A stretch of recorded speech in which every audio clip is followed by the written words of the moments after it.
Hi and welcome to WWE Girl Talk. I'm Coral. I'm Ashley. And right now reviewing Roadblock from 2016. Yeah. This is the first ever Roadblock, isn't it? Yeah, it was the Elimination Chamber last year.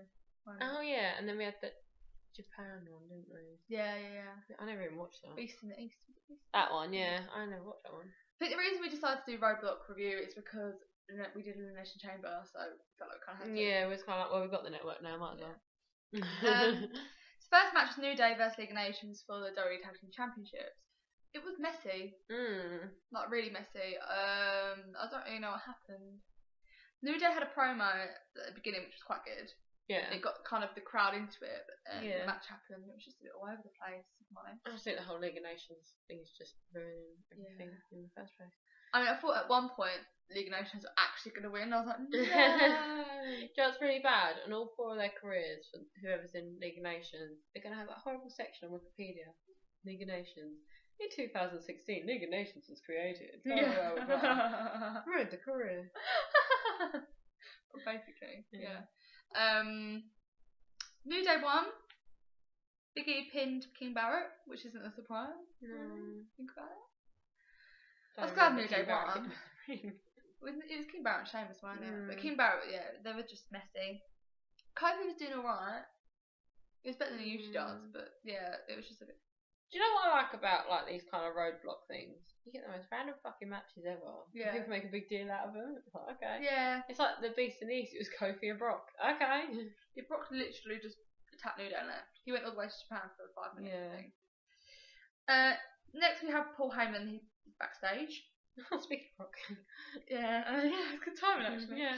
And he's saying that Brock's looking out for revenge for what happened at the Royal Rumble where Bray eliminated him. Brock, that is not Paul Heyman. And he said tonight's the night where it would take place. And yeah, Bray's going to Pacific City. Bitch. Yeah. Chris Jericho comes out and he talks for a bit. He goes full on heel. He tells the crowd to shut up. He's ashamed to be Canadian because of them. You know, AJ Styles is shit. We didn't say that. I always forget that Jericho's Canadian. Yeah, you do kind of forget. Yeah. And then he's taking the piss out of Jack Swagger.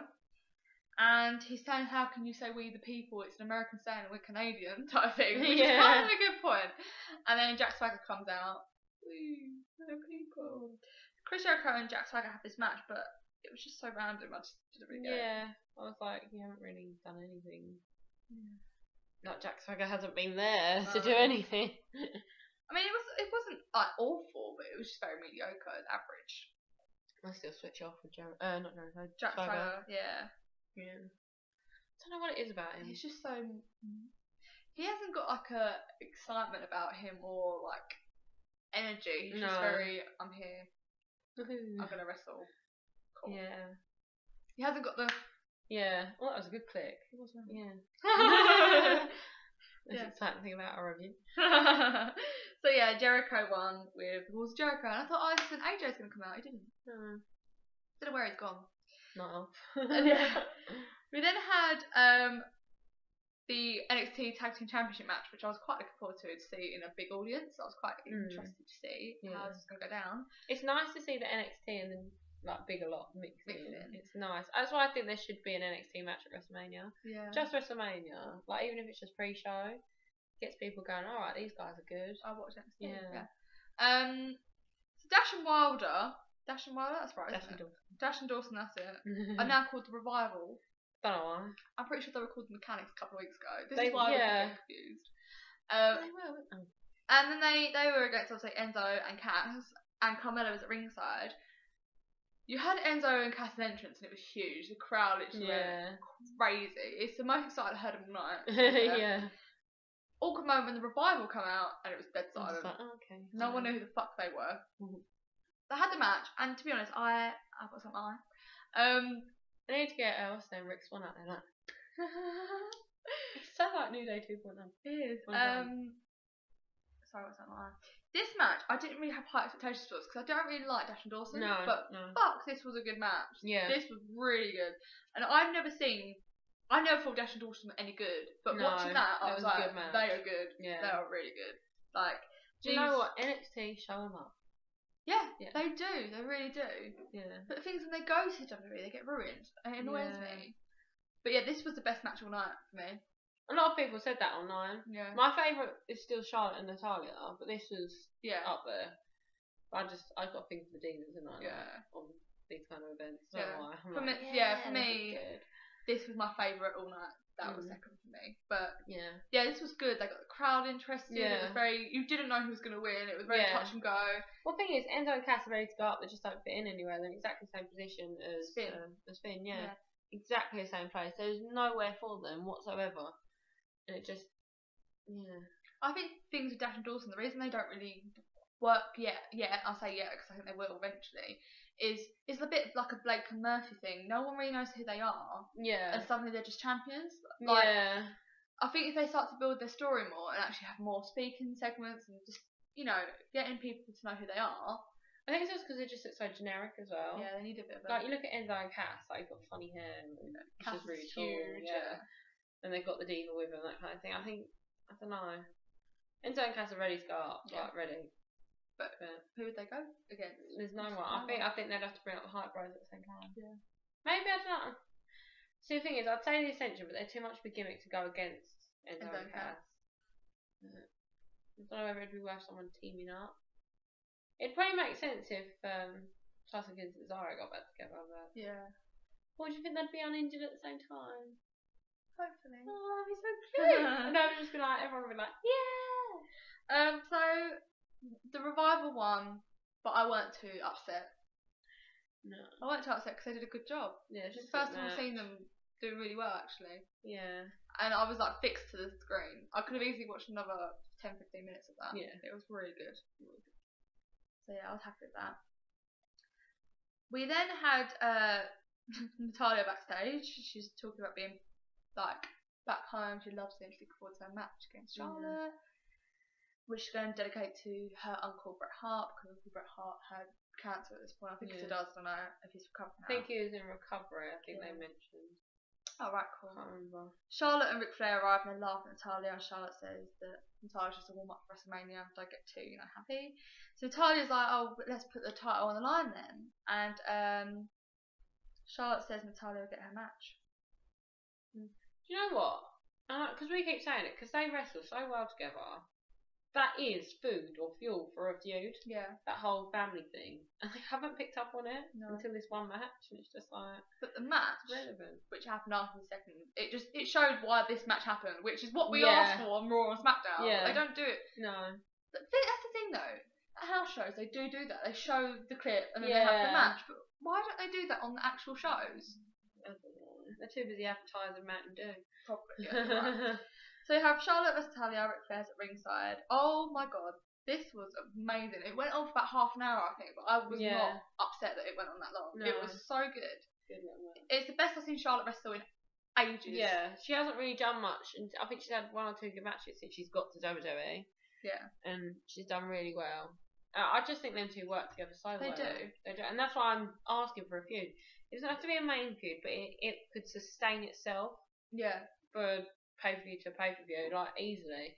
And, they don't need a belt with it. They just need to do it for pride, for family, that kind of thing. It'd work. But that's the thing, like, these two divas are good enough. They don't need a massive story. Just let them go with it.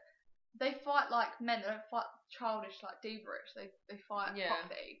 And it's good to see that with the divas. You don't really want to separate divas to be divas. You want them to be female superstars. That's kind of how I want it to be. Yeah. Well, I think, like, it's like, what was it, that whole Sasha Banks thing? She said she wants to be the first woman to win Money in the Bank. Yeah. Like, I say, do it. Like, China did Royal Rumble. Yeah.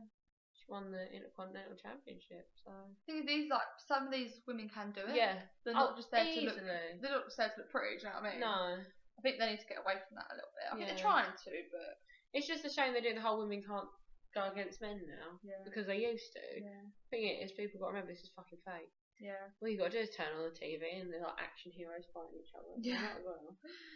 So. But this match was very hit and miss. They both did really well, but Charlotte picked up the victory. Obviously, Ric Flair kind of helped at it. Yeah. It's good when Natalia went to hit him. Yeah. That's quite fun. But no, it was really good. I was actually quite impressed by it. So I literally weren't looking forward to it.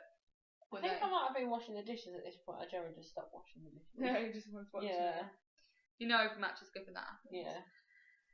Next was Brock Lesnar. He was meant to be facing Bray Wyatt, but then Luke Harper comes out and it ends up being a Bray Wyatt and Luke Harper versus Brock Lesnar, but then Bray Wyatt doesn't do anything and walks off, and it's Luke Harper versus Brock, and then Brock just annihilates Luke Harper and wins. And I was like, this is not what was advertised to us on Raw SmackDown for 2 weeks. No. They've done that on purpose to make people watch. Oh yeah. And it kind of pissed me off a bit. Yeah, it's like Bray Wyatt is technically still injured, so they shouldn't be advertising it. Yeah, they shouldn't. It's unnecessary stress and that on him. Yeah. Even if he has been told, right, you're not doing it unless you're feeling up for it, it's unfair on the fans. Yeah. Like, it's just silly. Like, what's he doing at WrestleMania? He's not doing anything at WrestleMania. No, but I reckon he's gonna interrupt Brock and Dean. Yeah. Because Brock and Bray Wyatt are meant to have a match at SummerSlam now. Oh really? Yeah. Well, no, it's gonna be Brock and Luke Harper. You can't trust them advertisements. Yes, obviously Brock won. Then we had Sami Zayn vs Stardust, and this was fucking boring. It was boring, but not only that, like, where the fuck did it come from? No idea. I literally turned around and was like, oh, Stardust, I didn't know it was in this. Sami Zayn, okay, right. It was just not good. No. Everyone was chanting this was boring as well, and I was like, oh, this isn't good for Sami Zayn. It was just literally arrived. Do you know what I mean? Yeah. I don't know why. It went on for too long. There was too much lying around the floor. There wasn't much get up and go. Yeah. It was not good. That was one of those matches. If I was watching it live, I would have gone to the toilet and come back. But Sami Zayn obviously won. He weren't going to lose. No. Then we had the main event, which was Triple H vs Dean Ambrose, and I was quite interested to see where they were going to go with this one, to be quite honest. I was like, is there going to be an interruption? Like, what's going to happen? And it had a good match length, which was good. Yeah. I didn't find it as impactful as I thought I would. No, I agree. I don't know if it was just hyped up too much. Yeah, I think for me it was Triple H, known history of really good matches. Yeah. Dean Ambrose, known history of really good matches. This is okay. Yeah. That was it. I feel like, especially because it was a network kind of special, they could have gone all out. They could have got more in. You know what I mean? They could have got blood. Yeah. You know what I mean? It's just wasn't much there. They could have gone really crazy with it. Yeah. And there was a few funny moments at the beginning where like Dean was like taunting like him, like laying on the ring ropes and just being like quite arrogant and stuff. It's quite funny, but it was just a lot of punching and lying around. I think because we know what they're both capable of as well. I feel like I'm gonna be for WrestleMania as well. Just like they're giving Dean like barbed wire bats and stuff like that. He's not gonna be able to use it. Yeah, or the chainsaw. It was just, it's just so pointless. We all know he's like trained in because he was at Easy or whatever it's called. CZW. Yeah. Well. I think the problem with this match for me was they were in the ring and then out the ring, in the ring, out the ring. There was too much backwards and forwards. Exactly what. Just fucking stay in the ring. Yeah. Like, we don't need to be in and out. Triple H won with a pedigree, just about. There was one point where everyone thought Dean won, but then he had his foot under the rope. Yeah. I actually thought he won. I was like, what? Why is this not being broadcast on like TV? And I the internet, and I realised. But that happened to Dean before, didn't it? I think against Roman Reigns, wasn't it? No, they pinned it 1, 2, 3. Something happened. He won it, and then didn't win it. Was it against Seth? I don't remember. And he ran off with the championship. Do you not remember? He stole it because he's like, fuck this. I remember him running off with the championship. I don't remember the pin. I know they did that with Charlotte or someone as well. Yeah. The Divas one. Paige, wasn't it? Yeah, that was it. Yeah. That was Roadblock. I actually thought, personally, it was really good wrestling from some of them. I was quite amazed. But the problem is, the fact they changed all their stories and that for Roadblock when nothing changed, like, no championships changed hands, it was all very, so what? Why are we having it? Like, it was a bit pointless. Yeah. So, it was almost as if we're watching two different shows. You had really pointless matches and, like, really good matches. It's like you had a good show. It felt like I was almost watching Raw than NXT. Yeah. You know what I mean? But, it was good, but there was no progression, and that's what you want. And I think that's why we feel like we were watching Raw and things like that. At the moment, we are going around in a circle because we're literally just waiting for WrestleMania. But I think that was a lot of people's reaction to Roadblock. Everyone, I was reading it online and stuff. They're like, "What's the point?" Yeah. There was no storyline progression. Nothing happened. Yeah. So yeah, I can see people's point. But it was good wrestling. Yeah. And for that, I think I'd rate it about a 4. Yeah. Just because the wrestling was good. I haven't seen good wrestling like that in ages. Yeah, especially the divas. Yeah. Alright, we'll go for 4. Alright, so don't forget to like, share, subscribe. Retweet, retumble. Like and share us, comment below. Follow us. Like us. Goodbye.